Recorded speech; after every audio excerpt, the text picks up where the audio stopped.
by car, unless we took like an Uber maybe, but.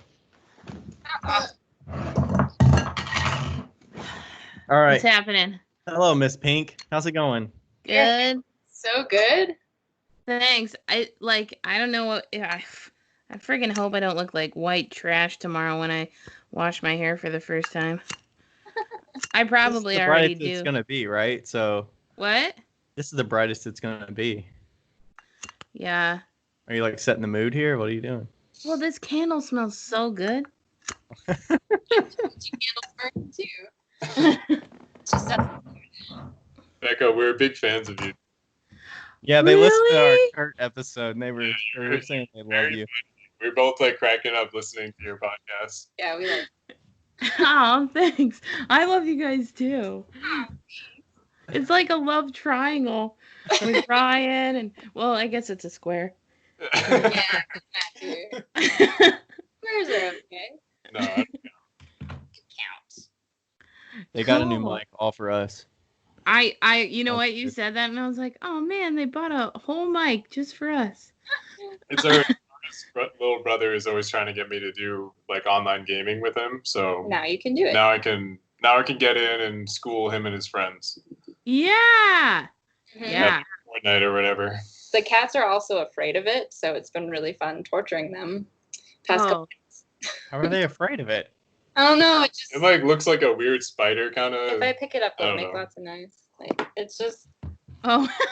Yeah. Oh, you even got the like, I don't remember what that's called, the pop cap or pop something, pop screen. what does that do? I think it diffuses your voice so it's not like, I think it's the same type of thing as like putting things on your wall, like fabric or whatever on your wall. I thought it was so your spit didn't like hit it and disrupt the sound. That's also a very logical assumption. I was thinking Cobra it's like shield. to make Yeah. it not ASMR, like mouth sounds.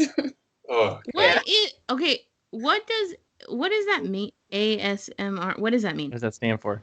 Oh, I don't know what it stands for. let's just make up. I thought it No. was audio sensory meridian response. That's exactly what it is. Yep. Whoa, nice one, Ryan. Oh, Whoa. It's over here. I recently joined TikTok and I'm on this adventure with TikTok right now and I'm like so not cool enough to be on TikTok and like I always see the ASMR thing and I'm like I don't even know what that I know enough that it means like if it sounds cool. But that's it. Yeah. It's a whole other rabbit hole on YouTube. Oh yeah, do seriously. you all have a TikTok? No, not for Pitch Pine. I made one and I don't have any videos or anything, just to watch the videos and laugh my ass off. It's very Yeah. addictive. They're pretty entertaining. So Yeah. entertaining. Yeah, I'll hear Tara like across the house just like cracking up. Just like what Crying. is going on? And then she's scrolling through like thousands of these like random videos. For like hours. It's so bad. You need to find me. You after this, tell me your TikTok name, and we can find each other so I can send you funny videos. That's I send them to Matt and he's just like, this isn't funny. Like, it is so it is so funny. Like today, I watched this lady. I love her, and she made a crown out of baby heads, and it was like, it was like 4 baby heads tall, and I was dying. like A plastic baby, Yeah, plastic doll plastic. baby heads. Yeah, plastic doll Oh baby. my heads. gosh. And she made earrings too. Oh god, it was great. so creative. Yeah. So I guess we can. Well, I mean, I'm already recording, but so we might have the baby crown in. Adventures in TikTok. Keep it all in. Keep it in.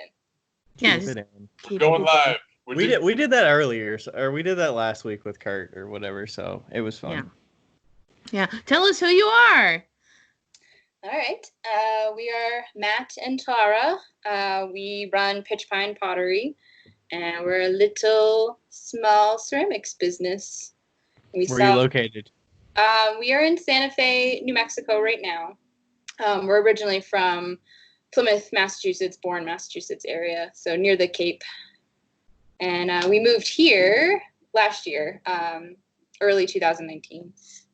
And you're melting. It's quite hot. It's different kind of hot. I mean, everyone says that about the Southwest, but it's the dry heat. So it's definitely something else to get used to. Yeah. And we're still getting used to it. We've been here a year and a half, and we're like, Tara's dad has this awesome like fridge magnet that's just a skeleton getting blown away by heat. It just says Southwest. It's a dry heat underneath. That's so true. I grew up in Colorado, so it's also a dry heat. Yeah. And he's in Massachusetts, so I don't know why he has that. He just went there once and was like, I'm not. Yeah. This is my remembrance of that trip. Yeah. It's just always stuck with me. So what drove you all to New Mexico? We visited in 2017 and just fell in love with it. And we have never lived outside of Massachusetts, not since we were kids. I was born in Maine, Matt was born in Rhode Island, so we just hadn't left New England really. And we kind of had this aha moment of our business is online, we're doing okay, maybe we should try living somewhere else. Yeah. We picked up and left. We brought our kiln and some studio equipment. We didn't have much at the time, and we left all of our furniture behind, and we just came out here and tried to start a cool life. And New Mexico is awesome. The weather is amazing.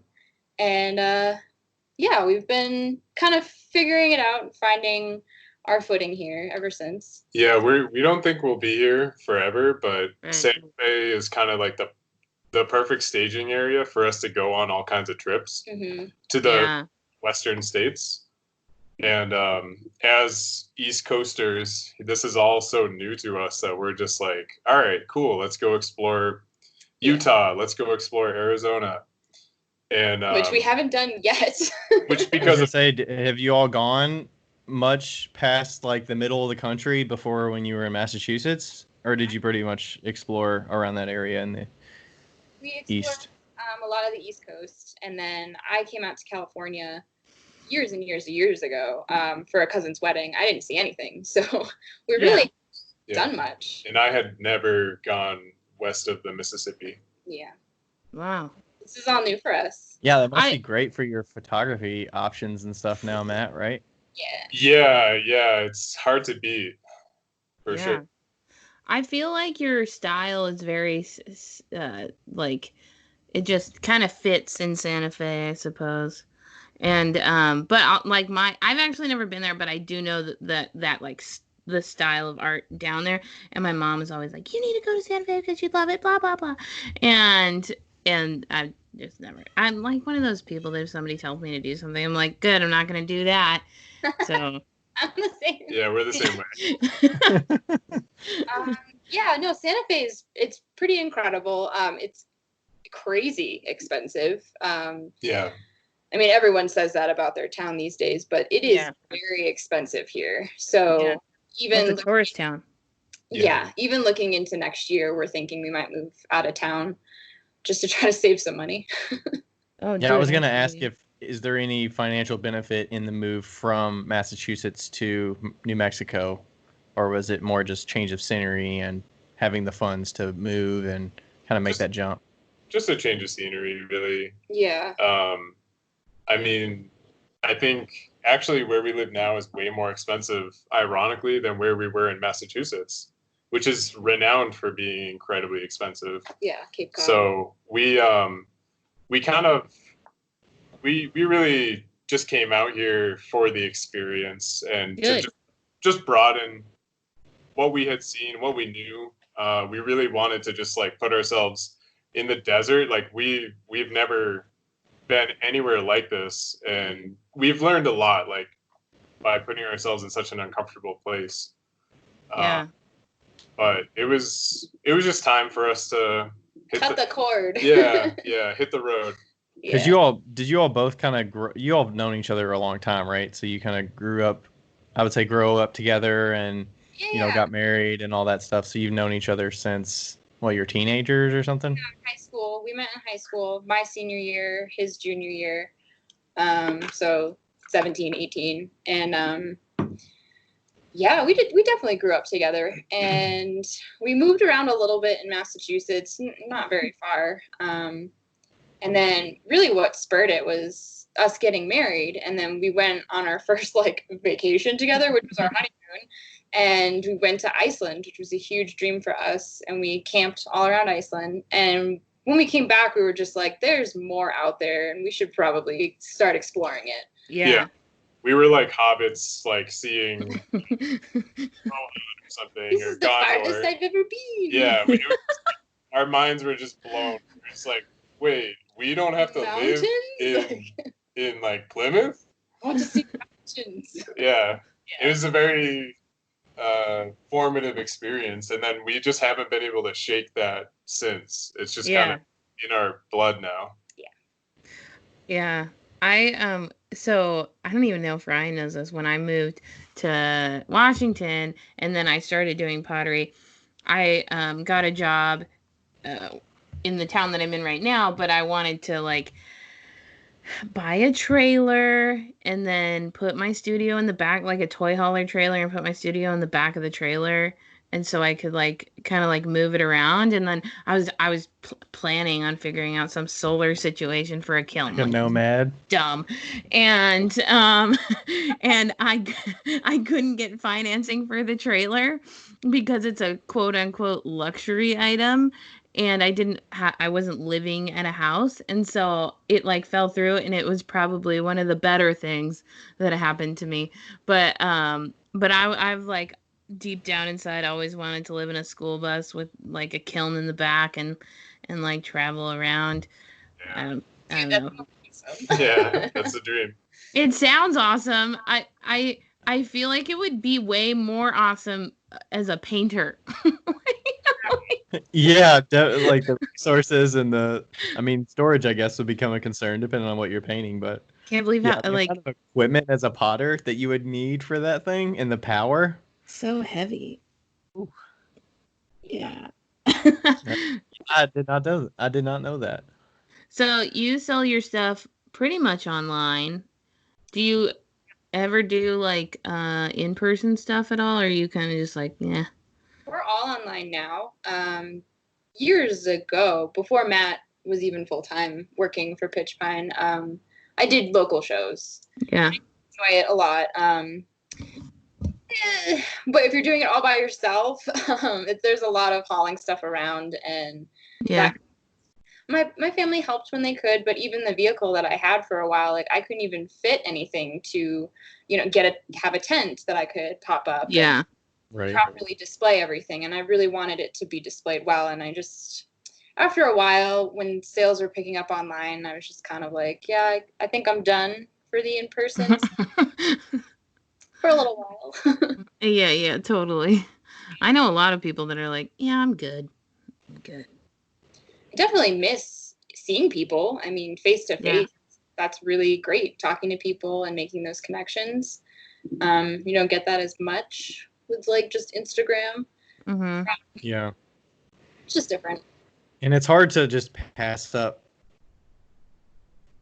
people willing to give you money. And I can just make stuff and then put it online and it's going to sell. Like, why would I want to do all this extra work? But I mean, you are doing a lot of work behind the scenes that people don't see with the photography and the listing and the prep work and building the website and keeping the website up and all that stuff.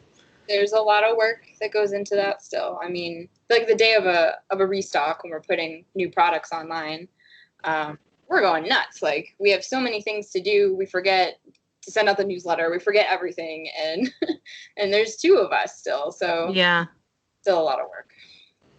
Definitely not. Do you have anybody that helps you every now and then? Or is it just the two of you 100%? A friend of mine used to help with shipping, but that was kind of pre-COVID. Yeah. And now he's 50, so I told him, like, and he kind of has some health issues, so I just told him, like, you need to stay home, and he's all set financially. He was just like helping us out because he likes us. That's nice. Yeah, he's a great guy. His name's Brad. Shout out to Brad. If he's Yay, Brad! He's the best, but we lost Brad, but that's okay. Just to the store, not like he's still alive. Yeah. Yeah. Yeah, he's fine. Yeah. He's a great chef, and he just made us like this amazing Korean dinner, basically. Yeah. And it was like out of control good. Like, wow. It's top tier. Matt's nice to have friends like that. Yeah. He's the best. Yeah, and we've had help in the past, like back in Massachusetts, we had friends that would help us. And this year was supposed to be the year of moving forward with hiring employees and stuff, but all of that got put on hold for us. That's okay. It got put on hold for everybody else too. Yeah. Exactly. Yeah. That's the liberating part about it. No big deal. Like, all right, it's not just us. And were you all taking steps toward a retail location as well in the early spring part of the year? Yeah. So actually, a year ago, this month was when we had signed our lease for this brick and mortar that we were going to open this spring. And we didn't actually take over the space until February.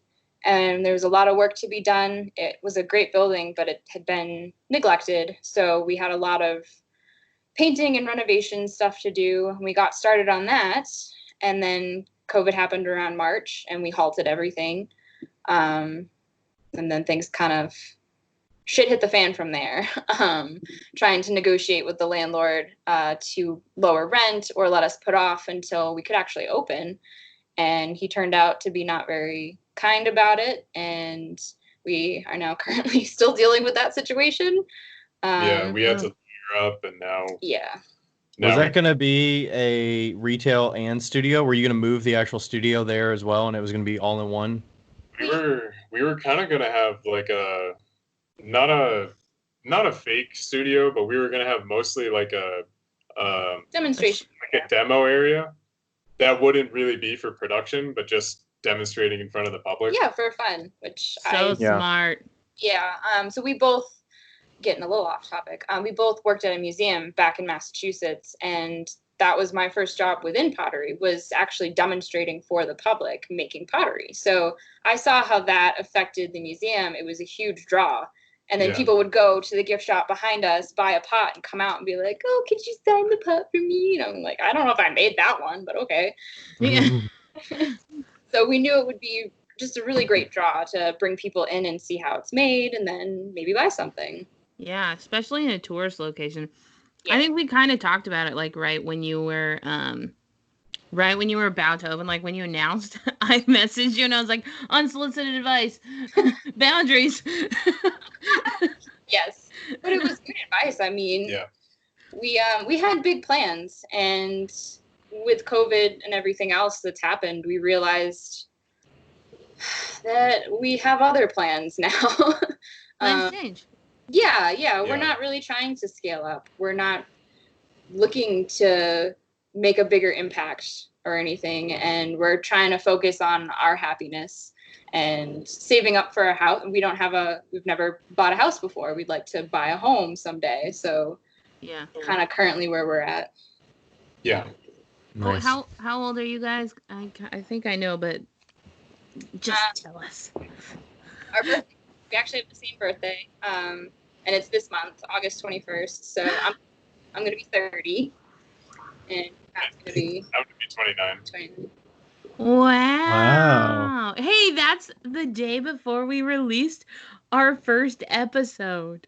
What? Whoa. You know, we might maybe we can figure out a way to release this on the 22nd. We can maybe we can make it happen. No, we gotta release it on the 20th so people can wish him happy birthday. The 22nd is on a Saturday. We could release it on our birthday if you want, on Friday. Let's do it. Adorable. Yeah, that'd be cool. Nice. Okay, so you shifted gears. You're kind of in a mode where it's like, okay, it's just the two of you now. What capacity can you handle, month to month with what you can make, what's doable, what's not killing yourself, and you kind of, you've been doing this for a while, so you kind of know the schedule and what you can handle, what your throughput is for a month or a week and all that stuff, right? Yeah, definitely. And the only other thing we're working on now is Matt is learning how to throw.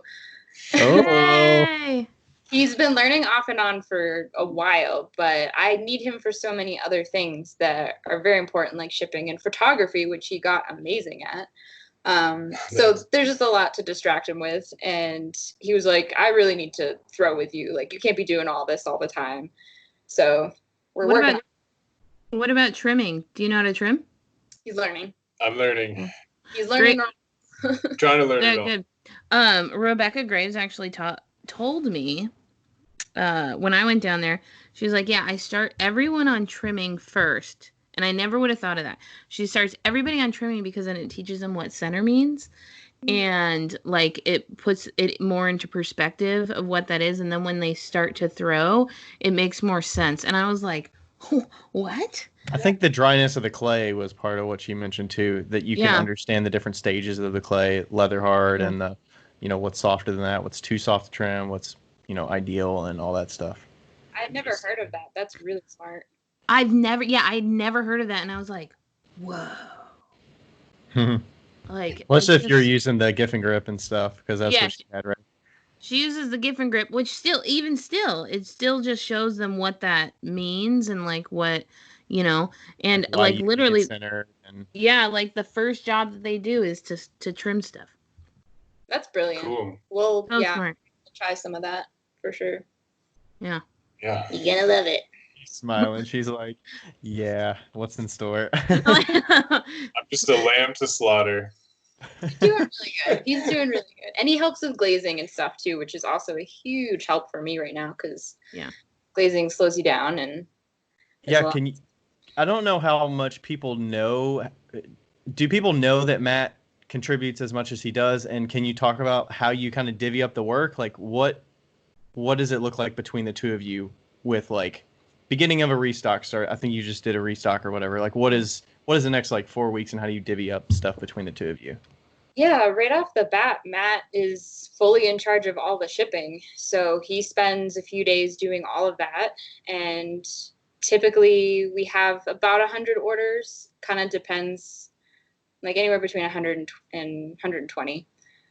So he has to do all that, and it's a long process. Shipping also, like making sure everything's safe. We do a ton of shipping refund overages for anyone who bought multiples. So he's combining orders. It's very time consuming. Oh, and then I get right to work on the next one. And I usually have like 3 or 4 days of throwing all that stuff, throwing 100 or so items. And then we kind of meet up at some point when he's done. And he starts painting my mugs for me. So everything's Sgraffito pretty much. So he goes my underglazes and he gets them all painted. He's cleaning up the handles, cleaning up the rims, doing all that. And then I'm like the prep cook. Tara's the chef and I'm like the prep cook, like getting her the sous chef. Getting everything she needs. Well, you're very important. He is. Huge help. And then I think like one thing we missed, typically like right after the restock, we usually take our like one of the 2 days that we take off a month is like right the day after a restock. And then the next day or two, I'm trying to get way better at it, but I try to get all my Instagram photos in those 2 days. For like the next 2 weeks or so. So I spend like, wow. I just spend the entire day just like building sets and like taking stuff down and creating stupid stuff. And then when I finish that, that's when I start shipping and then that's with the finished work that is going out the door. Yeah. That's right. Yeah. Because I use them for photos. So I'm right. Wow. So they're because you don't have anything just sitting in stock, right? That's finished. Your stuff is out the door and gone. Which is kind of a point of conflict with Tara and I, because I'm always like really pissed off that I don't have anything to photograph that's finished. Yeah. I feel you. Yeah. And then when we do have it, I only have like literally one day to like photograph it. So it puts a ton of pressure on me creatively because I'm just, damn, I have to like, I'm starting to sketch out. It's gotten to the point where now I have to sketch out my shots like before I even do my photos. I'm like planning them way ahead so that I can just take full advantage of the little time that I have. Have you ever considered I've considered this, but I've not done it. Have you ever considered budgeting out your like an actual budgeting out your pots and like taking a month or whatever and trying to get a full month in advance? Because you know how they recommend that you get like a full month's of money before, that way that you can pull it and then use that money while you're building up the next. Have you ever considered doing it like that so that you can have the month to like do the pictures? Are you talking about stocking up Bisqueware, or what do you? No, I'm talking about stocking up final stuff, like work for 3 months to like make a little extra, and so you have the next. So let's say like you have an extra 10 to 15 pieces that are complete that you don't sell. Yeah, like a few of each item. Hear me out. So, in August, you start working on making 20 extra pieces a month, so that in September, in December, you have 100 pieces. That's cool. So you have 100 pieces. So then right at January, those 100 pieces are going to be the pieces that you're going to be using for January. But you are still on the exact same schedule. You have a month to photograph your pieces, and Tara is working on the stuff for the next month. But then you just switch the photograph pieces to that month, and then it continues as a cycle. You just have to be strong and not sell that 100 pieces. Yeah, no, that's brilliant, actually. I think that's we've kind of thought similar stuff about like if we ever want to actually do like a real vacation sometime. We have to get you would have to do something like that. Yeah. We've done it small scale of like getting ahead for a month so that we could go on vacation. Oh, for sure. Yeah, but not on a bigger scale like that, where we basically have like a whole restock ready to go kind of thing. I think I like that. That's next level. Plus, it sounds like that would prep you for like the winter craze, right? Where you would never have enough. Yeah, and then you could eventually get to a point where you're 2 months ahead if you plan well enough, and then you could take a fucking month off. Yeah, that's how you do it.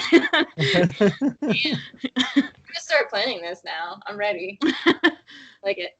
I guess those hours can add up. Like you can say, I'm going to do an extra 2 hours doing this specific thing this week or whatever.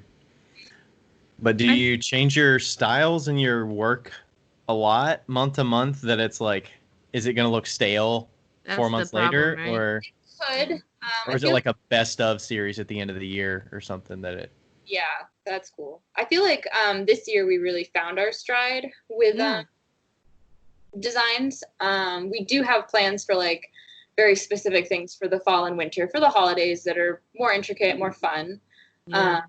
But I mean, that can still apply for, we build up all that work, and then in January we're like, oh, well, we have all these left over if you guys miss out from the holidays. Totally. It still work. But in the past, that has always been our problem, is I'm constantly fooling around and making new stuff. And what was good 6 months ago, I'm like, no, next.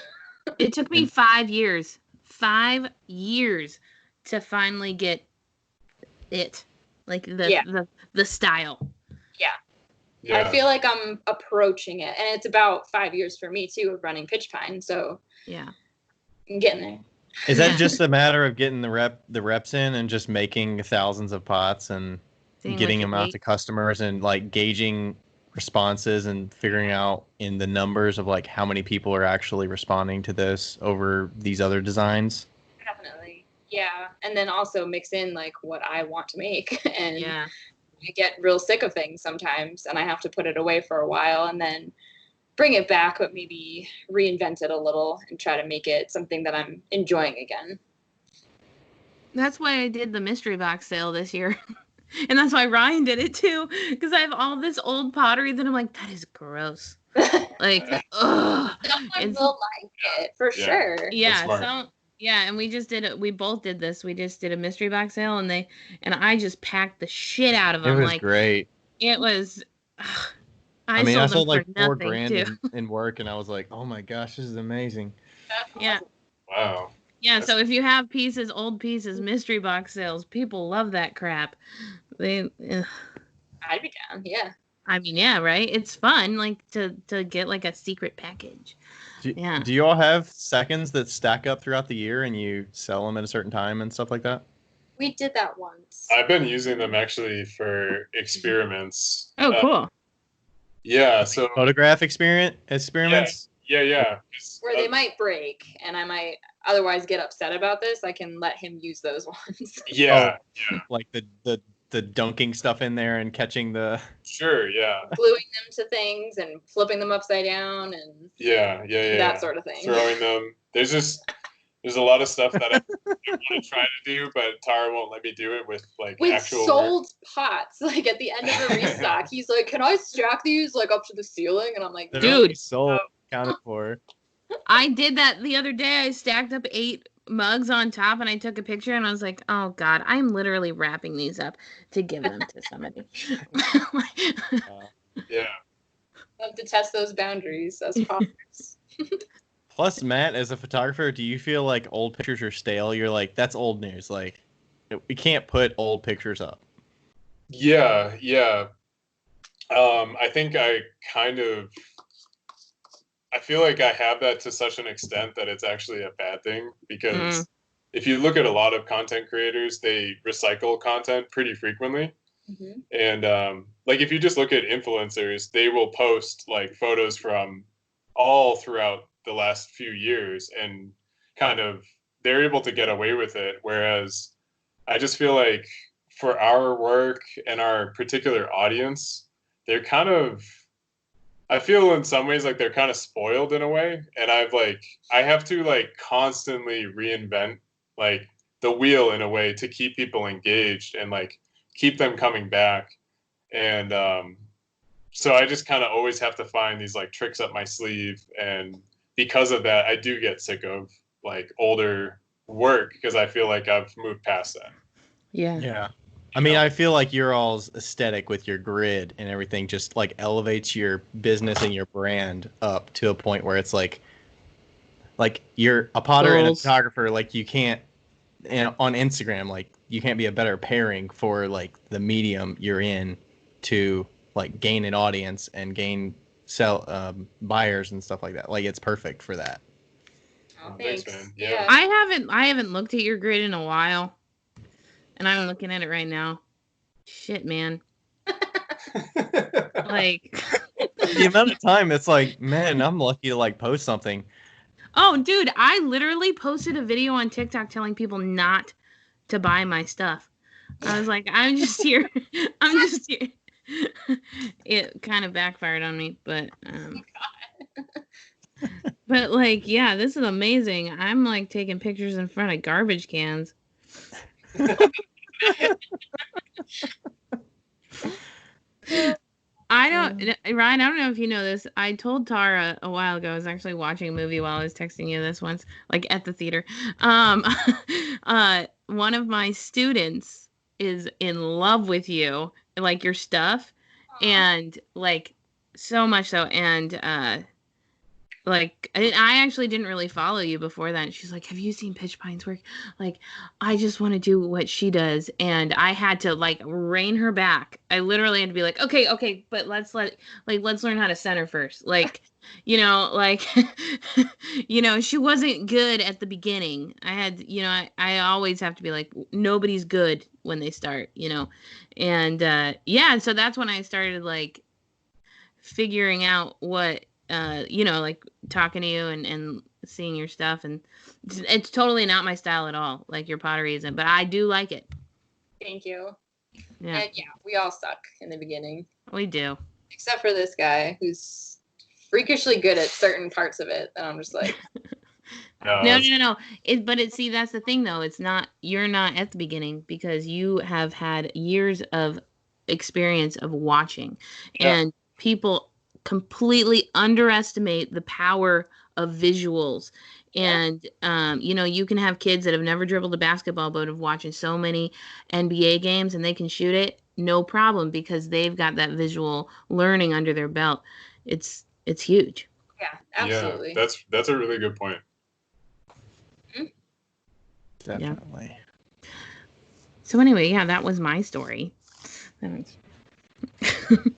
that's awesome. I mean, yeah. Well, when did you, like, let's hear about you. When did you start, and how long ago? And yeah, what was your starting story?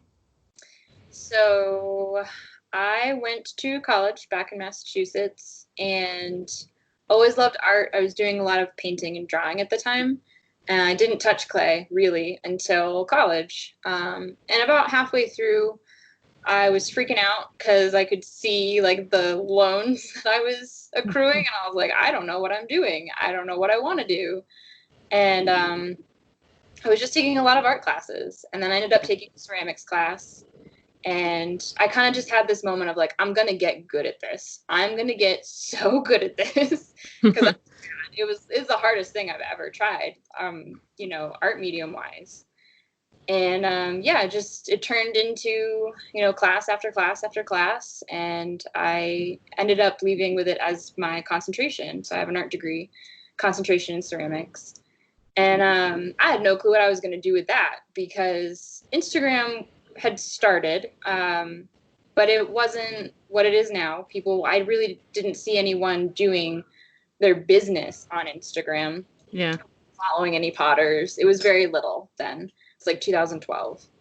And I just nannied for a while. I, worked at retail places. And then at the time, Matt was working at that museum that I mentioned in our hometown. He was apprenticing as a blacksmith. Cool. Yeah, which was really cool. He let me know that there was a position in the pottery department that had opened up. They were looking for another potter. I was like, no way. No, I'm not ready for that. Like, I still can barely throw. No way. And then I heard you'd have to throw in front of the public and like teach. And I was like, nope, not for me. But Matt convinced me to interview, and I did it. I kind of fucked up the interview a little bit. I was gonna say, what was the interview like for this kind of job? Were you like on the spot throwing? No, I had to bring my work though. So I met with one of the potters that was there, and I was just told to bring as much of my pottery as I could. So I brought everything I had made in college, basically. I had a giant box of fragile pottery. I met with that potter and then the head of the museum. And it was awkward. I swore a few times, like during an interview. I would do that. Did it feel like the worst critique because you're like, oh, this is not for a grade. This is like for a job that I'm going to get paid for? Yeah. Well, I mean, I really didn't think I was going to get it. So I was just like, whatever. And the potter that was there kind of saved my ass. And he just said, like, the skill's there. Like, she can make pots. Look, she brought them. And that was it. I got the job. And then I worked there for about 2 years. And there was another potter, Ron Dean, who's been making pots for something like 50 years now. And oh, wow. He was head of the department. He was incredible. I learned far more from him than I ever did in college. I really learned how to throw there, and I learned about glazes, and I learned even how to run the business side of things, because Ron had his own business outside of the museum, and he was always teaching me about bookkeeping and pricing. And yeah, I learned so much more there in 2 years than I did in a total of 5 years in college. And then shortly after, the job was great. Management was really bad. And we were managed by people that weren't potters. It just became a really gross environment. And I kind of quit on the spot one day, just had enough, said goodbye to Ron, no one else. And I had every intention of getting another job. I interviewed as a pet walker. I interviewed as a nanny again. I was trying to find something. We had a roommate at the time. So I was like, we'll be okay for a couple months. Matt had a good job then. And I just kind of threw myself into Pitch Pine. And it didn't take off. I wasn't selling out, immediately. It took years for me to start selling out. But I was able to make my portion of the rent. And I was just like, I can do this. Why don't I just do this? Yeah. And that was 2016. Tail end of 2015 into 2016. And then Matt joined. He was helping me out by 2017. Wow. Yeah. I love it when shit just hits the fan and then you have to figure it out. I love that. Fly by the seat of your pants. Yeah. Yeah. How did you get to the point where you decided that Matt and getting involved and actually like taking on role tasks and stuff that would take it off your shoulders was worth the investment? That was a really tough decision, actually. Matt, you talk about it? So at the time I was working in sales for Tesla Motors. Oh, shit. Wow. Yeah, he had a good job. It was a good job. But I was kind of in this really weird situation where our branch that I worked for, that I basically was given this opportunity to like create my own branch on Cape Cod. And eventually, like a year down the road, we did great. But a year later, we found out that we were like the pet project of one of these directors who was like friends with me. And that no one else like in the corporate team in California like knew about us even like existing. So when they found out that we were a thing and that like we were kind of like on the frontier of the company, they kind of had this like really heavy-handed approach, and they were just like, yeah, all of you guys are laid off like right now. And then they offered me, thankfully, this opportunity to go overseas and work either in Shanghai or in Norway. And I was at like this crossroads where that was exactly the moment where Tara was starting to make like a decent amount of money with Pitch Pine on her own. And this is after you're married, right? Or is it before? Yeah. This is just after we got married. We got married in 2016. Okay. So y'all are hitched at this point, and you're getting this decision. So this is like early 2017 that this is all happening. And I had some guys who I worked with, who worked for me actually, who were telling me, they were like checking out Tara's work, and they like on their own, and they were saying like, dude, you have a business here. And she's a badass bitch. Yeah. Say that about my wife, but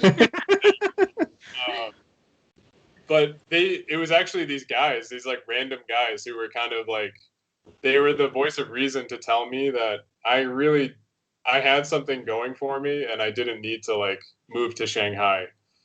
And that's kind of where we made that decision of just like, I had enough saved up. And yeah, we had a couple of months because he had saved to like do a trial period and be like, can we work together? Is this going to work? It was extremely hard. We had many days where we're just like, go back to work. Like, this isn't going to work. It was tough. We had to find our rhythm. We had to figure out how to spend that much time with each other. Didn't make it, but we almost didn't make it as, a business together. Yeah. But it was hard. And what's funny is it didn't take that long for us both to find our groove together. But what's really funny is it's still happening today that like our friends and family, like they still don't get it, and they still don't understand like how this works and like what goes on and what he does. And like my whole family just like thinks that I'm unemployed or something.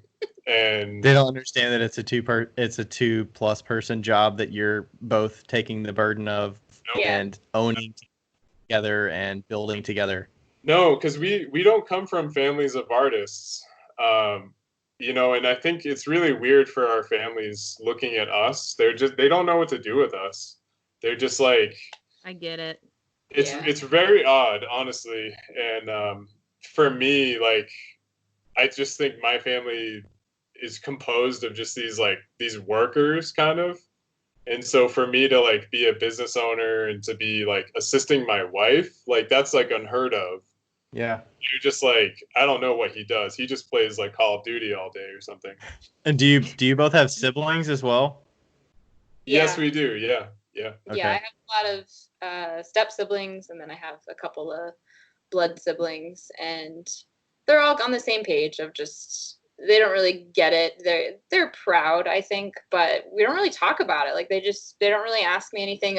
If there's ever a lull in the conversation, they're like, "Oh yeah, I really like those the bowls that you were making. They just like pull something out of their ass. They're just like, yeah, the mugs. Those are great. I like those. Yeah. Mugs. And Matt, you have some siblings too? I do, yeah. And my sister is she's in law enforcement, so she's kind of like she's out alphaed me. So I just look like Zach Galifianakis from like 40-Year-Old Virgin, like, or from The Hangover. Yeah.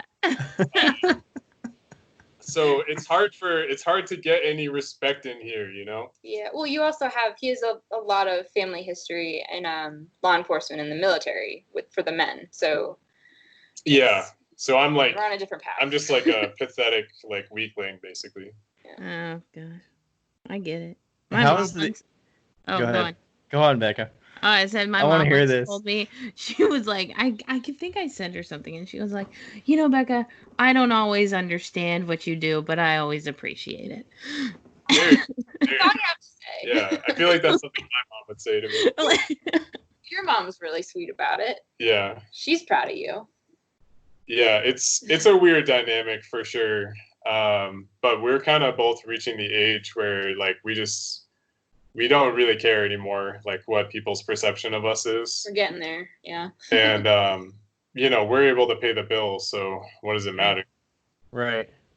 Because I think when you're to a point where you're free thinking enough to where, you moved away, so you're living your own lives, you're not feeling like you have to check in and, get approval, or, you can make decisions as a husband and wife what you want to do, and as business owners, and like you have ownership of something that you have free reign of what you want to do with it. So I think we're just kind of realizing that we're like, we could do anything. Like we could move somewhere else. We have some really cool possibilities right at our fingertips. We should try some of it. Yeah. Do you think separating, I feel like this with me, but do you think separating yourself from where your family lives, not necessarily your family, but like, the environment that you were always so used to, do you think that has helped you kind of like push you into something new and exciting, and like realizing that? I feel like sometimes that happens. Absolutely. Yeah, absolutely. I think for both of us, just not having that scrutiny over your shoulder at all times is really key. And then both of us, I think like you, Becca, we both thrive in adversity in a way. Like Tara and I are very good with chaos and like with unpredictability. And I think that's kind of where like creatively we both shine. So that stability, like where we're from, and that familiarity was actually working against us because we didn't have that edge that we needed. Yeah.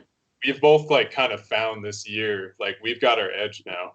That's awesome. And that was after like really being pushed out of the nest and like not knowing anybody, not having any friends, not being like 2,500 miles from our families, like. Yeah, even the shop, the brick and mortar experience, we learned a lot from that too. It's a giant failure because it didn't happen. Can't succeed without failing.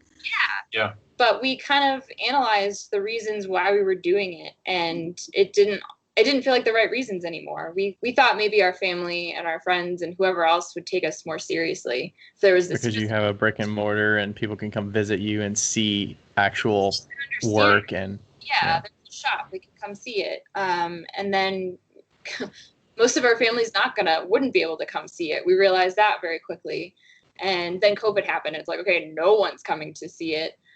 And we kind of just took a step back from that and realized what we really wanted, which was to kind of just do what we were already doing. Like we were already making pottery that we loved. We were already living this great life. We were just like, we should just be enjoying this and kind of chill. Right. Yeah. I've had my shop for 3 years, and not a single person in my extended family that lives 20 minutes away has ever been there. Wow. Mm-hmm. Wow. So, and it's fine. Like, it's fine. My uncle called me once when he was on his way, like, out of town, and it was a Sunday, and I was like, no, I'm not there.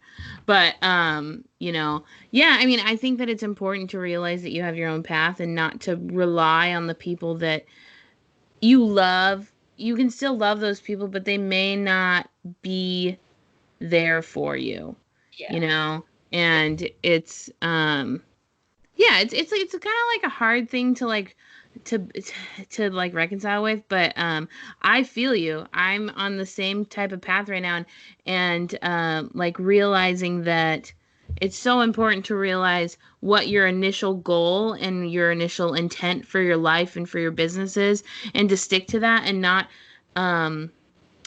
do something because you think somebody else will want that, or you think, oh, I'll make more money doing that. Like, you need to find out if money is actually the reason that you're doing something, if it's actually because you want more money or because you need more money, you know, and all those things. And that's a really hard lesson to learn. And I don't think that it comes in the first 2 years of your business. I think it comes in like year 7 or I think that we were too externally motivated, and we're kind of learning this year to develop that internal motivation of like, we don't really need approval from everybody in the world to be happy, and won't get it because you're not going to get it. Yeah. And we figured that out the hard way, honestly. I thought that like all of our friends and family would be stupidly proud of like, we're like repping our hometown and like we're this successful business, but really everyone's reaction is just like, oh, cool, whatever. You're saying when you lived there, or when you decided to leave, and then that they like realized that they would miss you leaving, or just both, honestly. Like, it just didn't. No one seemed to really care, and I don't know if that's a generational thing that's going on, but I just feel like most people I know would be pumped, like, right, to rep their friends and family, but like it didn't work out for us in that way. But that, you know what, it's cool. I lied. One person has. My uncle that lives with my sister. I just have to say that so that. And we're waiting for the time that Becca's mother finds out that she has a podcast as well. We're 50 episodes in and she doesn't know. So I think we have an over under. I don't know what the number is, but and it's gotten to the point where I know she'd love to know that I have a podcast, but it's gotten to the point where it's like I'm waiting for somebody else to tell her. So. Well, it's like Matt says, generational. That generation doesn't know about podcasts, or they don't listen to podcasts the same as. Oh yeah, my mom doesn't listen. Some of us would. So. Yeah, and you know, like, and yeah, I don't know. I mean, and I know she would love it, and I know that they would be so proud of me. I just forgot to tell her. And oh my god, I love you so much.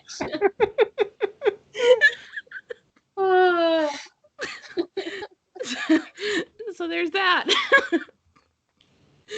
Hilarious. We need to make shirts that says, if you see Becca's mom, tell her she has a podcast.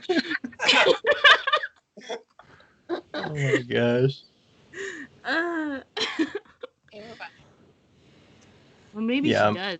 She's never told me. Yeah, I don't know. My mom listens to every podcast. She listens to all of them, so. She's mom enough for both of us. Hi, Ryan. Yeah.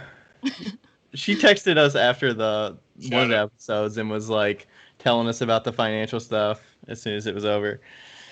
And she's like lecturing on us. Just so you know, this and this and this. You're not nerds. Normal people do this. And we're like, okay. I love that. She's great. It's interesting to hear the different family dynamic between Tara. I like Tara. Responsible, so it's fine. Tara and Matt, and then Becca, because you all share that commonality. I have a completely different perspective, and I'm more reluctant with my decision making and more conservative with how I approach problems and stuff like that. But it's interesting to hear that difference. I think a lot of mine is actually me. It's not really my family. I would imagine that my family would be really supportive if I was open, more like that whole situation, like the podcast situation. Like if I actually shared what I was doing, I probably would be. It would have happened. It would be welcomed and but I'm just like a recluse in my brain, and so I just Like the whole world can know what I'm doing, but not my family. Yeah, there's a portion of that for us too, but I think it's a learned behavior because there's been so many times where we've both been like, hey, this great thing's happening, and it's just kind of crickets on the other end, and we're like, okay. Oh yeah. So I guess so more to ourselves, and so it trains you to kind of not put out as much. Plus, it might seem like I don't know. Sometimes it's hard to give like good news or positive things about yourself because you feel like you're talking about yourself versus others around you or your family that are used to their 9 to 5 and whatnot, which is completely fine depending on what you're interested in and what you want to do and stuff. So we don't mean to like complain. I think the only lesson here that I would give to anyone who's like starting out or starting their own business is just don't expect like everybody to throw you a parade. And also be doing it. Do it for the right reasons. Do it for the right reasons. We talk about all the time that like even if we weren't making a living doing this, I would still be making pottery. Like when I could, I love this craft. It's what I would be doing, even if I was poor. I think it's important to really talk about this stuff. We are very positive on this podcast a lot, and I think it's important to be real about what is actually happening, with different situational stuff, so. Absolutely. Yeah. I think honestly, like as a non-potter looking into your community, I think that is something that's honestly missing a lot of the time because the conversation is this like constant hype and like praise and it's just kind of, I think it can be alienating if you're not experiencing like the greatest stuff ever. Greatest restock ever. The success of selling out and and I think that loving your work. If I could critique the clay community online, I think that do it. I just think potters need to be more open to that duality of what it's actually like and to not try to hide it so much. Because I honestly think customers and fans, they want to know about like who you guys are. Yeah. They don't want to see the facade. They want to know like it's relatable to talk about all of the, the good, the bad, and the ugly. Yeah. Yeah. That's why I do talk about the good, the bad, and the ugly. And I'm not really part of the ceramics community in that regard. Like, I have a very raw space. And that's a lot of the reasons why I have the community that I have locally is because I'm like, dude, I messed up. Like, I literally posted on my Facebook today that I was going to go to the farmer's market without a tent and just have 2 tables. Like, and just throw my crap on there. And people like that stuff. But you also have to have a good balance, Yeah. There has to be a balance where it's like, I'm not white trash, but I'm also like, I also am good at this, and, but it is, you do have to be relatable and there aren't a lot of people that are. I can think of like you're one of them. There's definitely a few potters that are real and that post really great stuff. And like Ryan, you're real. Ryan's real. Thank you. He's a real right here. I'm a real boy. You're real. But I feel like there's definitely a lot of like the bigwig accounts that aren't quite so relatable and that can be tough. And I mean, we don't always put out all of that content. We've had a lot of shit happen in our lives that nobody puts out because it's personal, we're ready when we're ready. But yeah, I think we've been trying this year a lot more to just be real, talk about more stuff. Instagram stories has helped with that so it has. much. When Instagram stories came on, I was like, yes. Finally, I can live my best life. And I don't post anything on my page. Yeah, I don't post anything on my page anymore. I just talk in the stories. But yeah, no, I feel like Instagram stories is really helping people. And if you're not using Instagram stories to show people how relatable you are, it's a good idea to start, Yeah. It's a great feature. I'm glad they did that. Yeah, me too. Are you guys using Reels yet? No. I don't want to do the like photo video editing stuff. Isn't that basically TikTok on Instagram? It's TikTok on Instagram basically. So it's just another like little video platform thingy, and you can just put them in your stories, or you can put them on your grid, or they'll go right to Reels or whatever. So that's been my little experimentation with like dipping my toes into TikTok videos, because I've never made one before, but I really like them. I just save 4 stories and smush them together. See, that's also really intelligent. You could just do that. Yeah. Is it like, so it's not Instagram? What's the other one? The one in the corner. Yeah, it's not that. Yeah, not that. So it's still just the like 15-second videos, but you can like splice it together really quickly and do your effects and whatever. That's cool. And you can use the original music or the copyright music kind of stuff with it, just like TikTok. No, TikTok, I swear to God, TikTok is like taking all the music stuff away. I've tried to put sounds on there and they're like, no. So I just gave up and I was like, you know what? No music. I'm just going to talk over it or I just talk narrate. No. Yeah. Seems to be working. Yeah, I haven't dipped my toe in that yet. So with the like being real more, who does the captions for you all? Does Tara, do you basically manage all the Instagram account and then Matt provides all the photos, or how do you all? It's definitely both of us. I would say so. Matt does all the photos for sure. He's taking the photos, he's editing the photos, he's preparing that content. Probably like 99% of the time, I am writing the captions. And I'm like Tara's editor. Yeah, he basically edits for me. Sometimes he doesn't, and I'll just throw it up there, and he's like, "You spelt a bunch of stuff wrong." I should have. There have been a couple occasions where he has written an entire caption and we haven't said anything. So, for instance, I think this is really interesting. I did a post a couple weeks ago where I kind of reintroduced myself a little bit as an introvert, and Matt wrote the entire post as if he was talking as me. And I read it. Wow. Because I was just like, I don't want to write about myself. I'm not comfortable. I don't know what to say. And he wrote it, and it was so spot on. And I was just like, yeah. Wait, what'd you say? Are you gonna fell do in it love for with Matt? it? Is that what you said? Yeah. It was. He just did such a great job of sweet, Matt. describing myself through like his eyes, but through my words. It was really cute. Becca, what's that face? Are you gonna do it for Matt? I would. Yeah, we've been talking about how we need to introduce him on the feed, and that would be really. I would love to do that for you. If you let me. All right, just talk me up. I would. Matt sucks and he doesn't do anything. And oh wait, it's me. I suck and. No. That's like you remember when, I know you have probably experienced this, Ryan, but you remember when you were doing shows, and I always felt like doing shows that we should just like artists should just switch, like. The person next to you in the booth that loves your stuff should just switch with you, and we would sell so much more. Because because you're like, oh my God, look at it, and there's no shame. You're like, look at this one, it's so cool. Like, I would imagine Rachel is really good at selling your stuff, Ryan.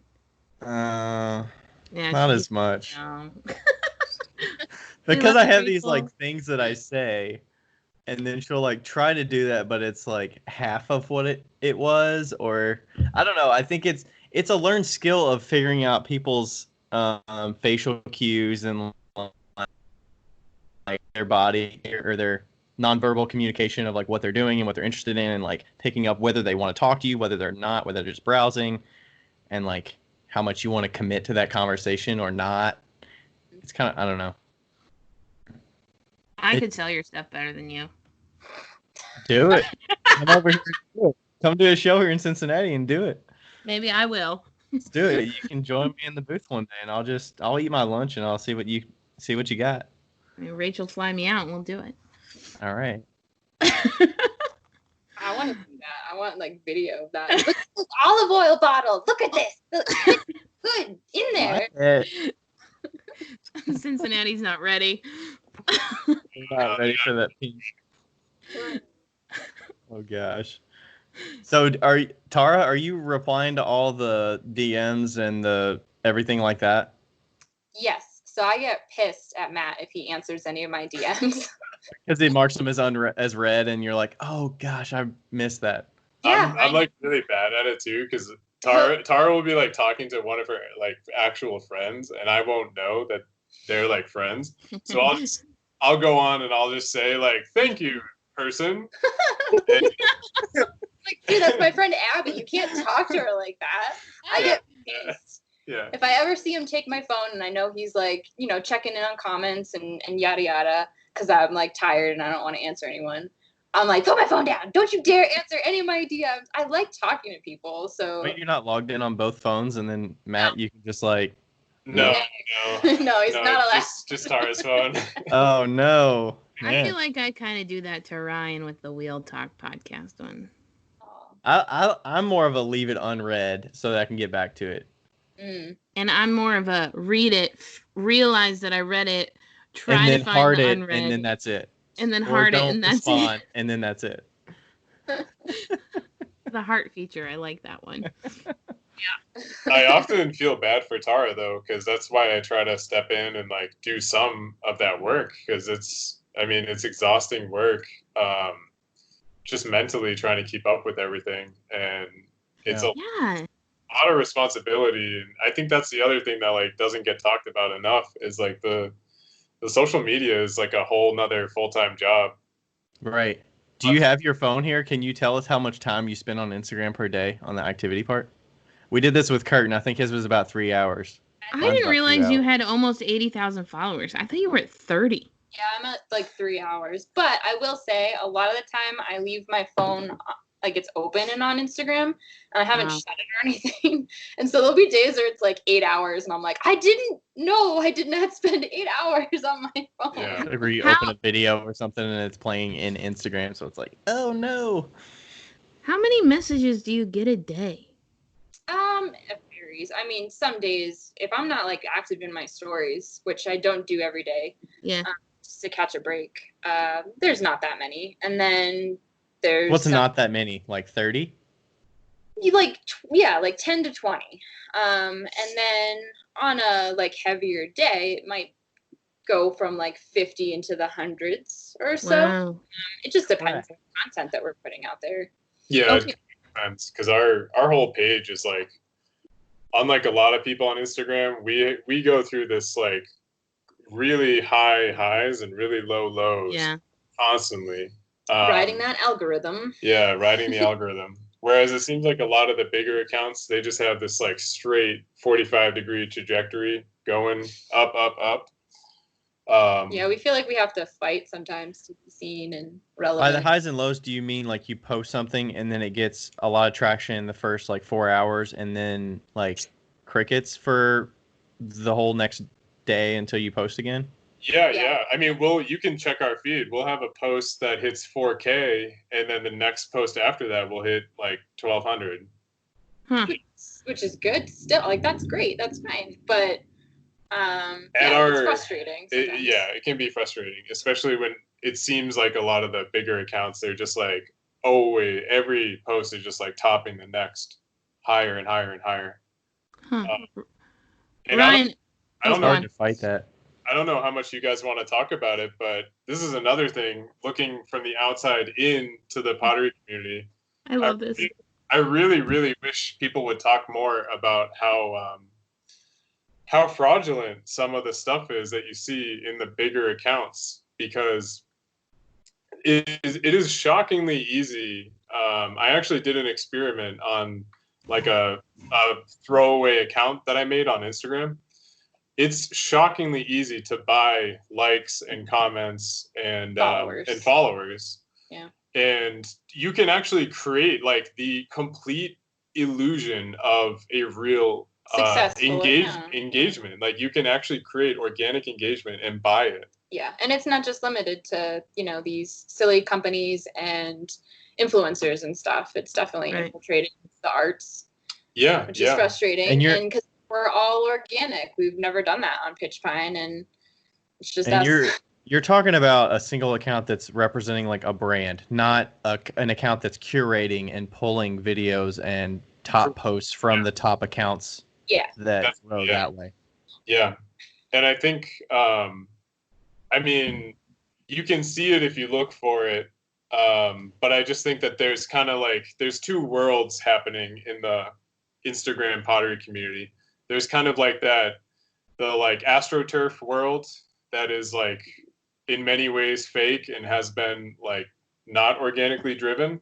And then there's the completely organically driven side of things. And there's this big gulf between those two worlds. And I don't really see like anyone talking about it or showcasing it or anything. And I think fans they don't really know that that's a thing. Yeah. And so like what I'm trying to say is the big accounts get bigger and the small accounts get smaller or just stay the same. Oh, I plateaued at 3,000 followers for 2 years. 2 years. Damn. Yeah. I'm at 5,000 now. I think that's a problem. I think that's a big problem, and I don't see anyone really talking about it in an honest way. And it just kind of frustrates me as an outsider. Is it because you feel like the eyeballs are taken away from you and put to somewhere else that could be potential customers down the road, or you're putting in the work to be honest and organic and the integrity, putting in all the hours that you're not being rewarded for? Yeah, we're not cheating, like we're putting in so much effort into these photos and into the work, and we're working all the time.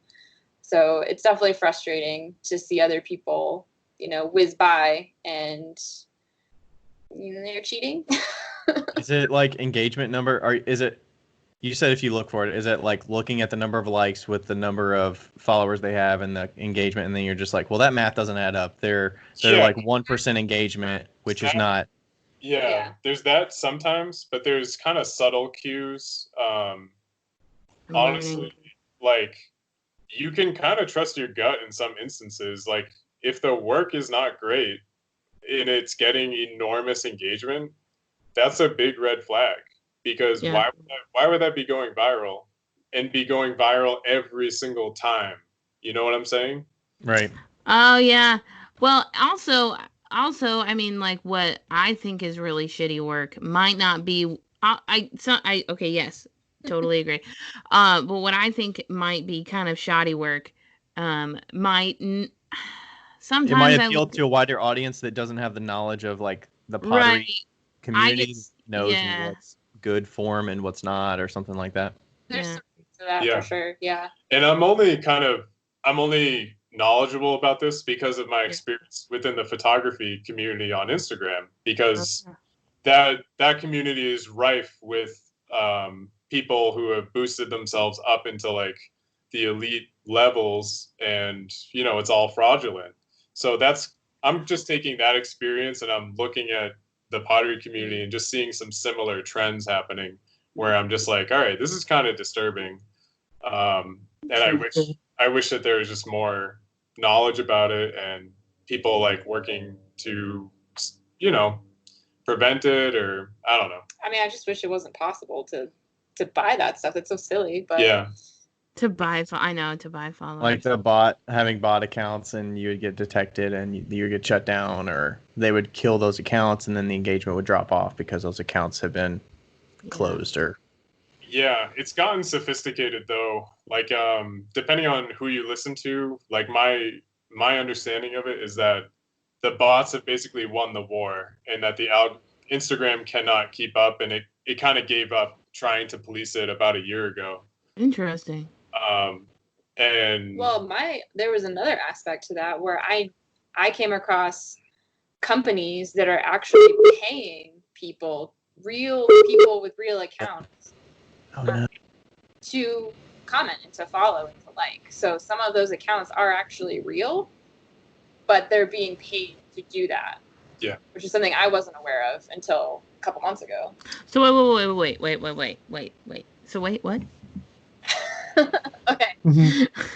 So I think they've been shut down actually, because I remember there was a YouTuber that talked about it, that his company was shut down, but he was paying people with Instagram accounts to go to specific accounts and whatever and like and comment and follow. So the engagement was actually real, but they were being paid to do so.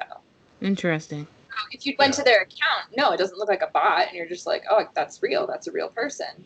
But it was proven. It's not authentic.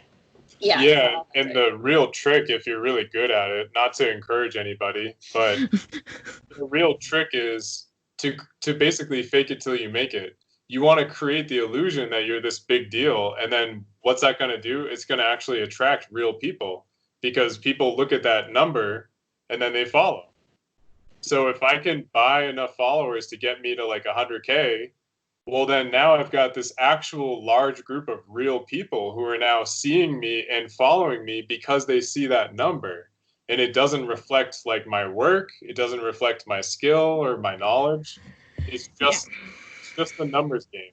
I feel like it can drive some sales too, because you feel like there's this many people trying to get these sales, and this person can only output this amount of things. Yeah, absolutely. And I think like, obviously it's not a good subject to talk about, but I think it's important to, because if that stuff doesn't get addressed or looked at, it's going to just tear apart like a lot of accounts of real people. Real people's businesses are going to be negatively impacted.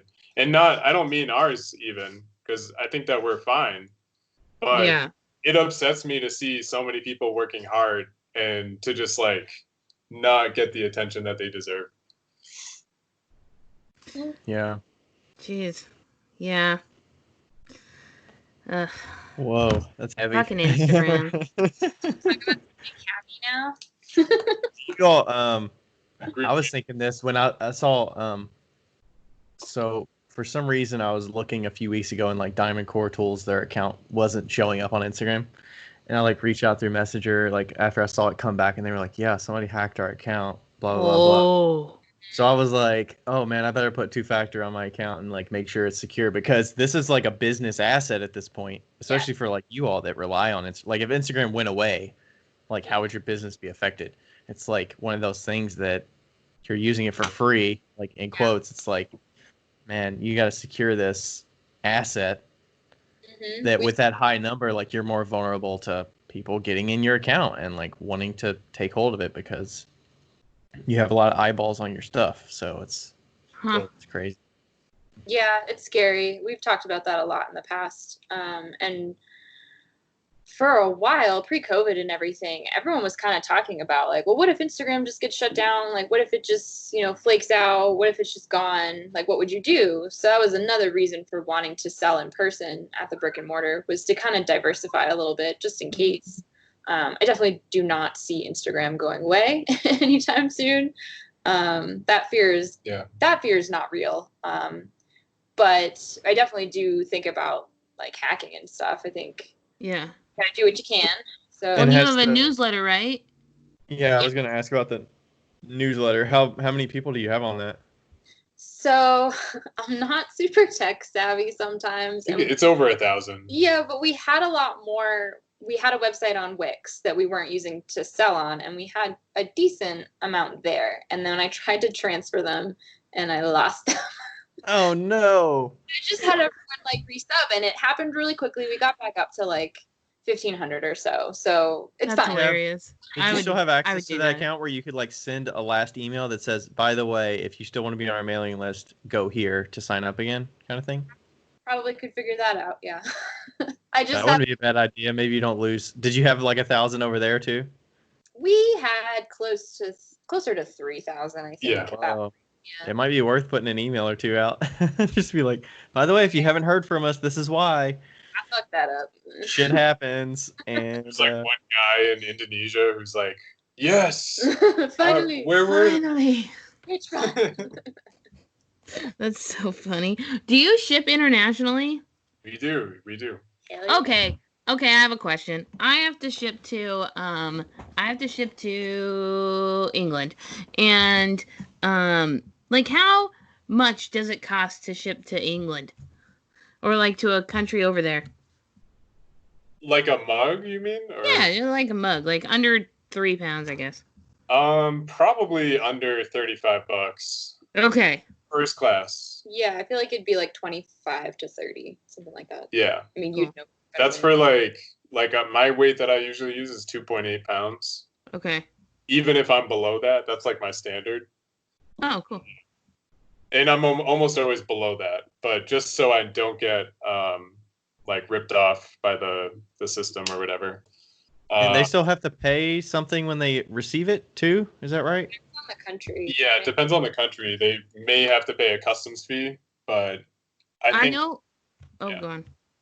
No, go ahead. Oh, I know in Canada, I'll post it on my Instagram and we'll post it on the Wheel Talk Instagram. I was going to do it actually anyway.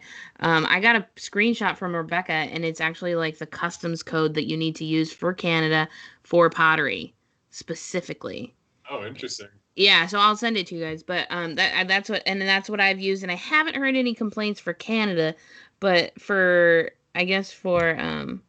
England, I know that if you say that if it's because we had to deal with this with what was it? What do we do? Hot swap. Yeah, that. What did we do for 2 years that we started? Yeah, that. You have to say that it's a gift, or else it doesn't get there. Yeah. Like, that was for pot swap though. You all are selling stuff, so yeah. So they have to like pay a thing. Yeah. Which I mean is kind of a disclaimer, like on our website and stuff. Like you kind of have to be aware of that for your own country. It's not really our responsibility. Right. Have you had any issues with specific countries? No, not specific countries, but I will say like the very few times that people have tried to like scam us or whatever through an order, it's always been international. No kidding. And is that where they get it and they say it's broken or they never received it or something like that? Yeah. And that's why I have everyone send us a photo of the piece. If something's broken, then I want to see the photo. Yeah. And there's no excuse because everyone has a smartphone or something. So if anyone ever says that, I'm just like, all right, show me the pot. I want to see it.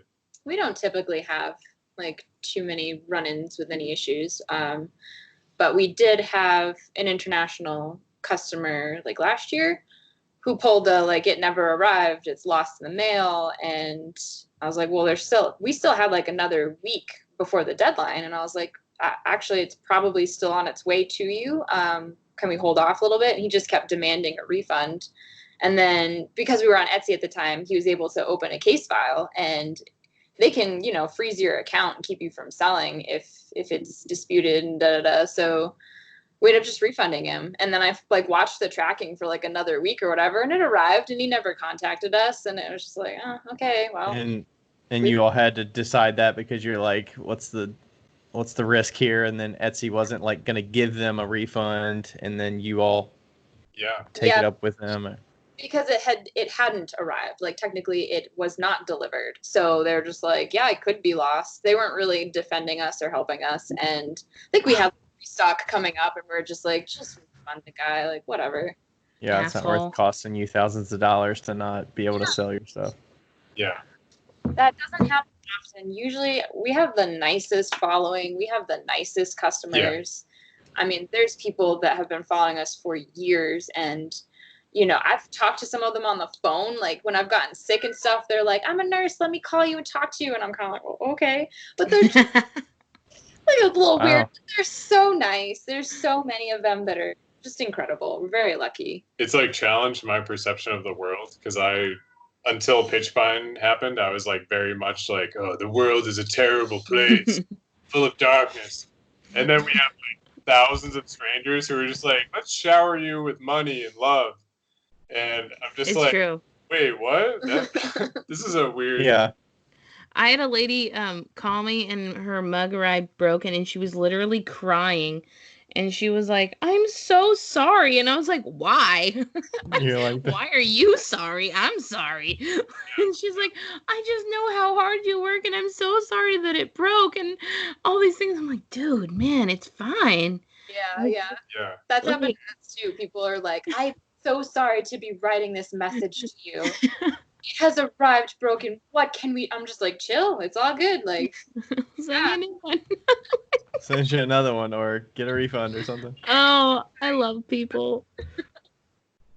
That's the best part, though, is just like knowing that we have this connection to like these thousands of strangers that yeah, they're like using our stuff and drinking stuff out of it. And I love it when people share that stuff when they're sharing it on Instagram and I'm seeing it in someone else's home. It's a cool connection. It's really touching.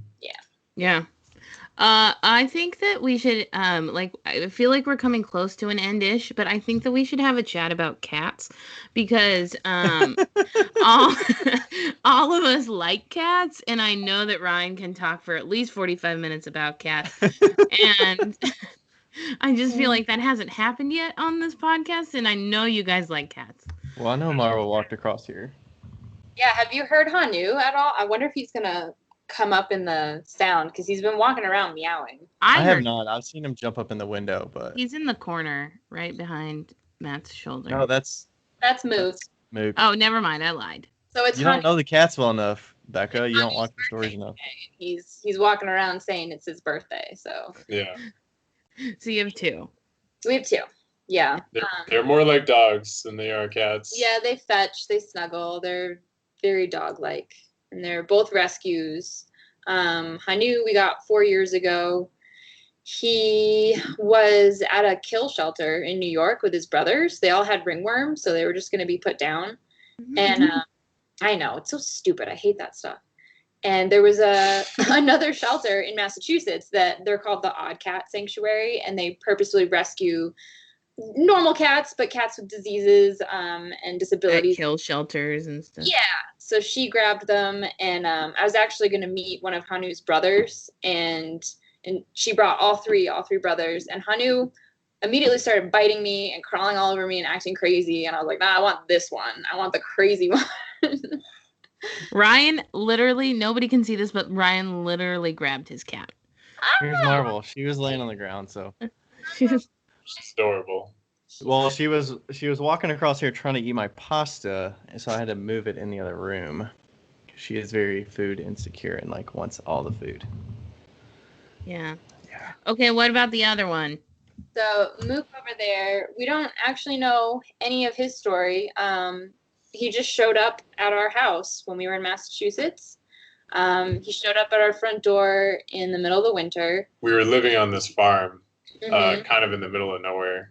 Mm-hmm. Middleborough, Mass. And he just kind of kept coming back. And we had a little blind and deaf pug at the time. Oh. And I was really worried that like she wouldn't do well with a stray cat. I didn't know anything about this cat. But it was so cold. And I ended up letting him in one night. And he was fine with her. They didn't really give a shit about each other. They were fine. So we kept letting him in and out. Like he'd go out in the morning, he'd come back. And then there was one day I opened the door for him to go out and he just stayed inside. And he's been our cat ever since. We've had him for like 7 years now or something. Yeah. It's been a while. So he's at least 7. He's probably like 8 or so. Ryan, tell us about your cats. Well, I like how you said they're like dogs because I don't get people that are like, oh, they're not affectionate. They're the devil. They're terrible. I hate cats and stuff. It's like, depends on how you treat them and how you like I talk to them, and I'm sure you all talk to your cats. And yeah, you have to give them love. They'll give it right back. Yeah. I yell at my cat. Yeah. So, yeah, Autumn is the vocal one. You probably heard her in the background at some point walking around talking. And then Marble's the quieter one, the more chill, and she eats all the food and are they indoor? Throws it up immediately. Did you say, are they adorable? Is that what you said?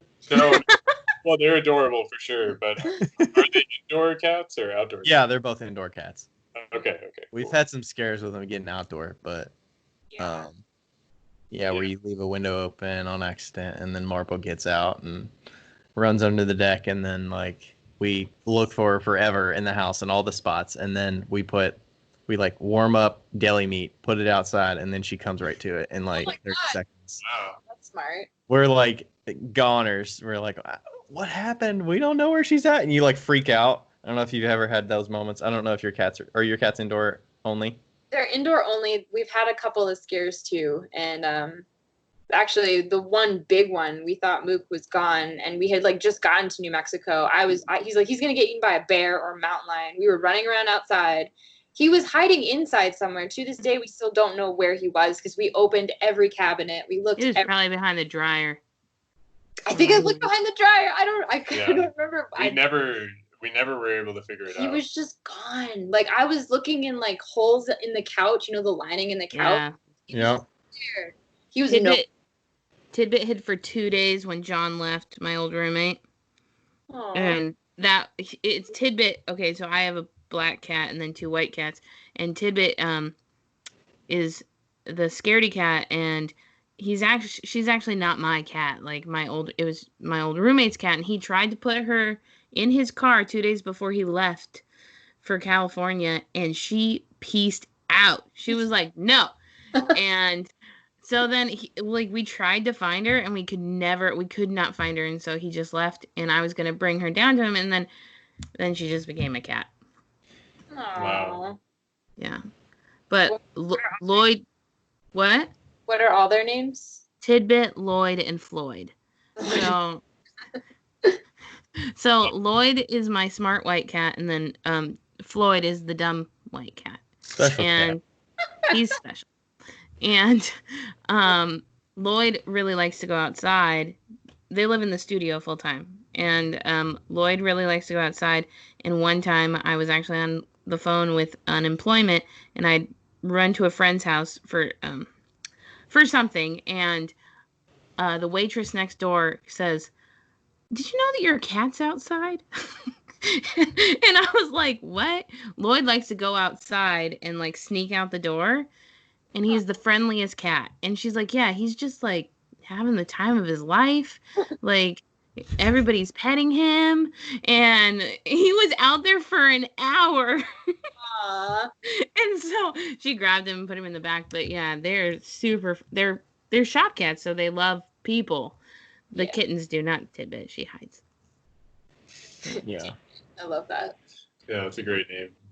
Do you all have them at the studio with you? I mean, you're not in the studio's not in your home anymore, so.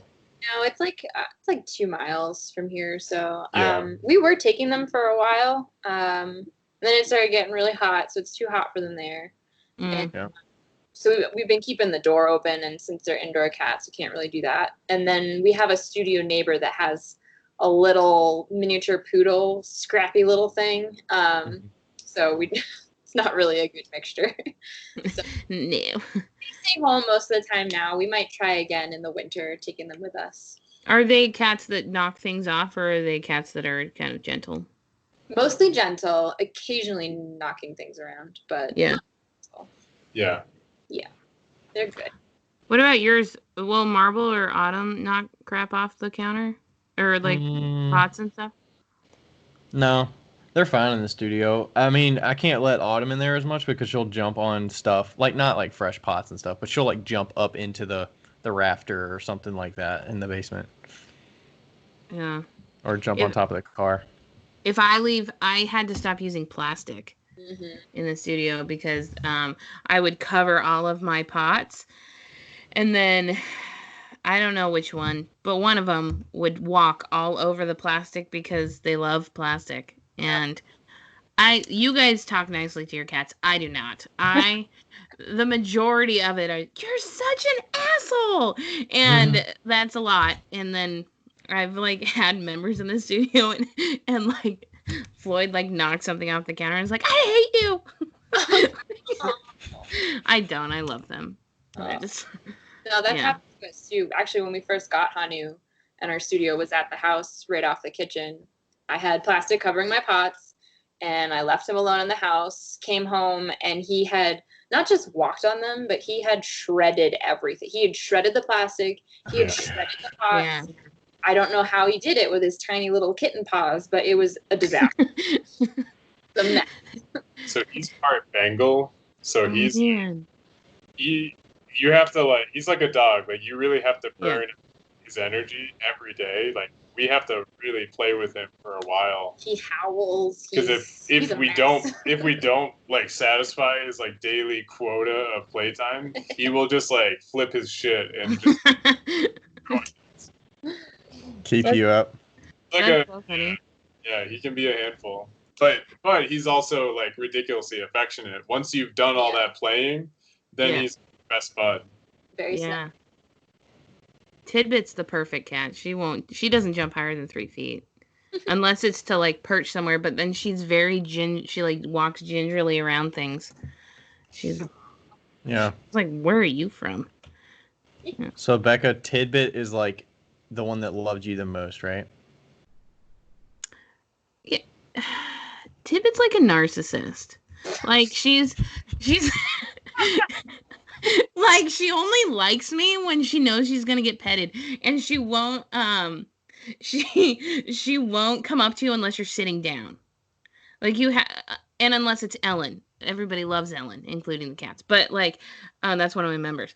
But yeah, so you have to be sitting down, and then she'll come up and she's like, meow, meow, meow, meow, meow. It's like when you get her love, you appreciate it. Yeah, and then like, you could pet her for about 45 minutes, and she would not be satisfied.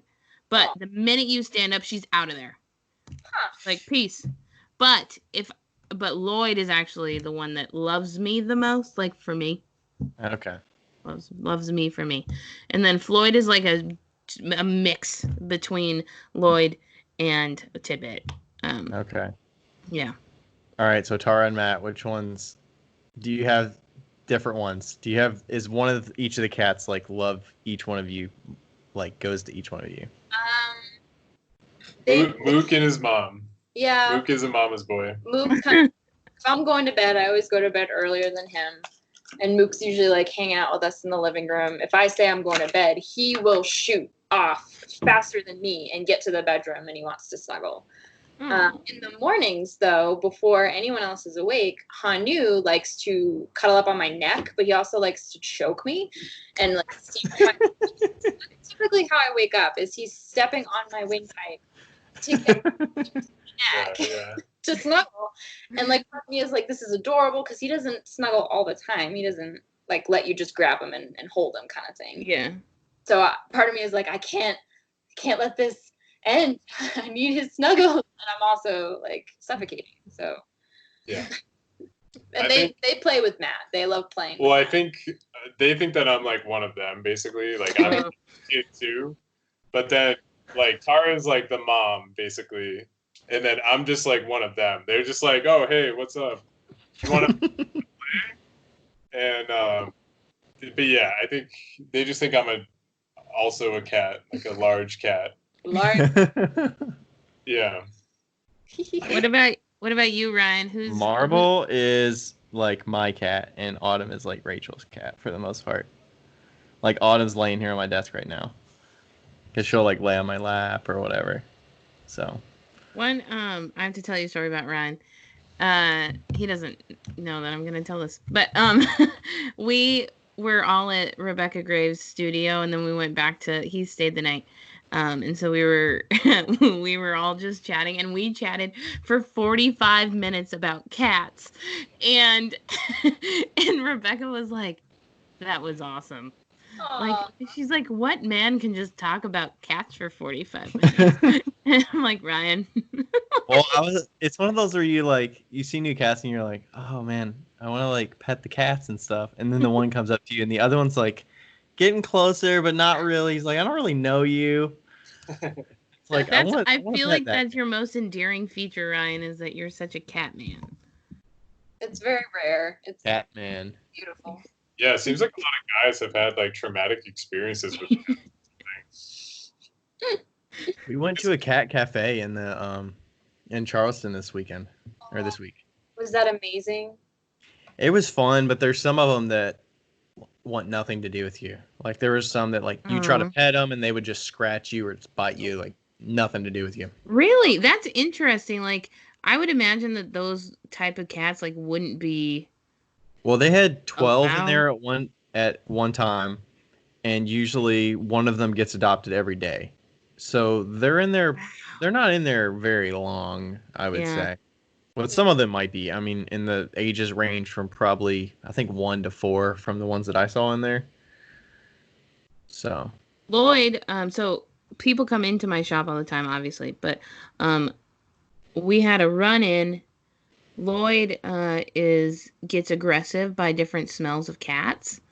And I didn't even know this was a thing, but this guy who has 7 cats came and petted Lloyd, and I know, and he's a very nice guy, and he was petting it, and Lloyd just got super aggressive towards Floyd, and then I didn't take care of it right away, so I think it kind of like lingered. I didn't know what was happening.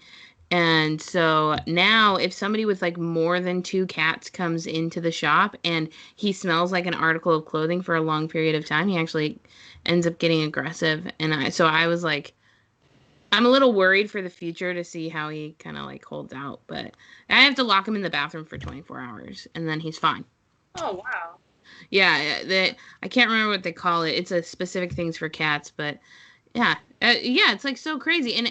And it's scary as somebody who owns a shop where kids are. Yeah.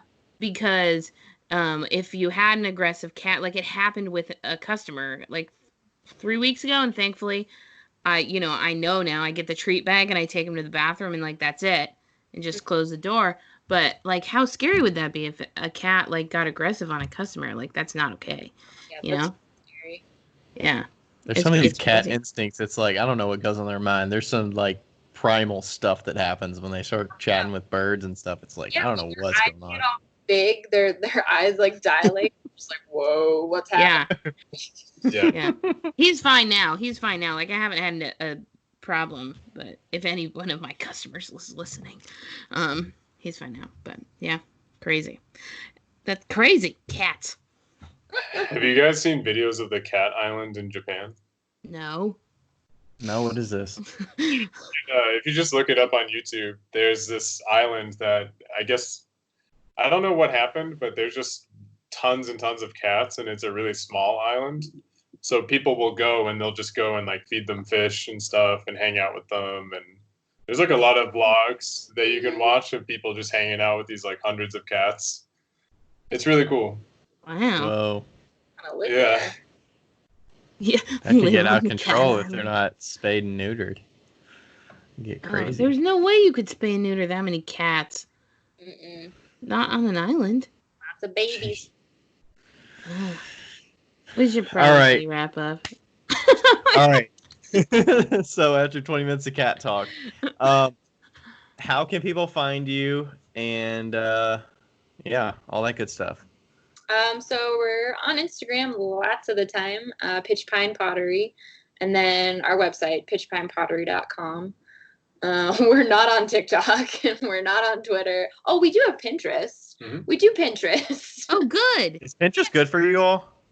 Do you all just post? You all post a lot of photos in your Instagram, so yeah. Do you feel like Pinterest works? I think it's doing something. We actually do have someone that's managing it for us, and I do very little, so I don't fully understand any of it. But I think they manage it for you, like they just take a bunch of the photos that you already have on Instagram and repost them or something. Yeah, she does that. She curated a ton of boards for me, and then she works with Tailwind, I think it's called, to like work within the groups that are on there and tribes, I think they're called. They're not calling them that anymore because because you shouldn't use that. But yeah. So I don't entirely understand it. I don't understand Pinterest, but yeah. You and me both. I'm sure you could I'm sure you're seeing some analytics of traffic being driven there to your website. To our website for sure. And I'm curious how people like what that traffic looks like. Yeah. Like how they get back to the website. I've heard that if you listen to Kurt's talk, I mean, he just briefly mentioned it in our last episode that we talked with him about, but he has he just reposts videos and photos that he posts on Instagram that are old. And drives all the website links back to his website. So you could put one CTA link on there. I do the same thing with all of mine, and videos get the most traction for me, whether it's demonstrating throwing. So Tara, if you just tripod and take some videos of you throwing, if you want to send those over and see if they can post some of those and see if those help, because then it's, it's not as focused on your grid and it doesn't get stuck in there, but you can see how the traction works with that. Yeah. I got an Archon mount, by the way. If you haven't got one of those, they're kind of worth the investment. What is it? An Archon mount. I don't know what that Instead of a tripod, they're just ARKON. ARKON. Look them up. Kevin Kowalski has like affiliate links or something for it if you want to save some money on it. Oh, damn it. I should have used that. He had like 15% off or something like that, or $20 off or something. I don't know. Damn it, Becca. Damn it. Yeah, anyway, I started using one of those, and it's helped quite a bit with my video situation, because tripods are so bulky. Mm-hmm. Yeah, they're a pain. They're such a pain. Yeah. Anyway. All right. Pitchpinepottery.com. Pitch Pine Pottery on Instagram. Look them up on Pinterest. All that good stuff. Thanks for having us, guys. Thank you for having us. This was Thanks fun. for chatting. Yeah. All right. Okay, I'm going to stop recording. All right. Bye. Bye. Bye.